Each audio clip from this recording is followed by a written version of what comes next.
If you have a spending problem, whether that's overspending, impulse spending, etc., let me help you save you from yourself. I'm going to give you a couple different things that you can try. These really changed my life and my relationship with my money, and I think they'll help you too. Also, go grab the Money Mastery Toolkit in my bio. It is a collection of all my guides that are currently in my bio, and it's going to get you all the way together. Overspending, impulse spending, this is a temporary pleasure, a temporary serotonin hit to your brain.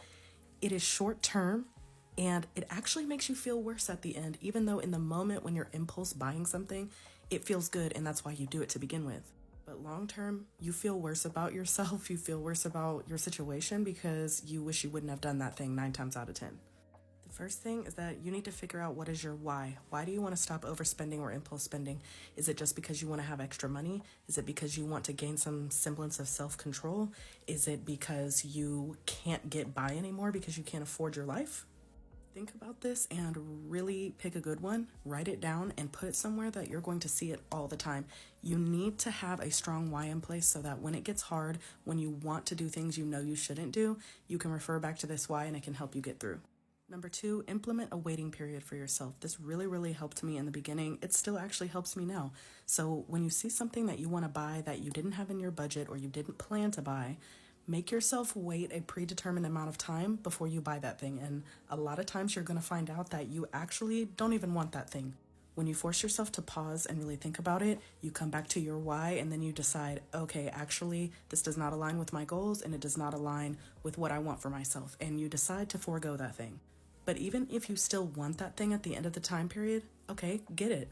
But the point is getting in the habit of making yourself pause, getting in the habit of making yourself wait and not have that instant gratification. When you get your brain used to that, you will stop impulse spending as much.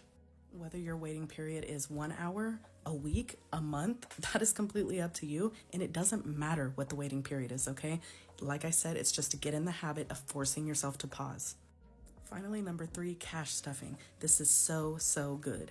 When I learned about cash stuffing, it honestly changed my life and it really changed my spending habits and my relationship with my money.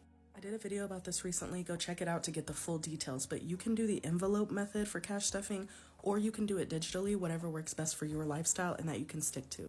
But essentially, you put limits for yourself on your monthly spending. So whether that is you want to spend money every month on books or hobbies, you want to spend money on eating out, you want to spend money on clothes or shopping or your pets or your kids or whatever the case may be, you set up little funds or little envelopes for those, right? And when you get paid, you allocate that money out to the different funds.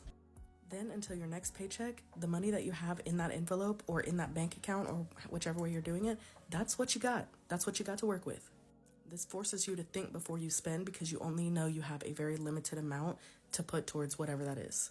And once that fund is empty, you have to wait until your next check before it gets refilled.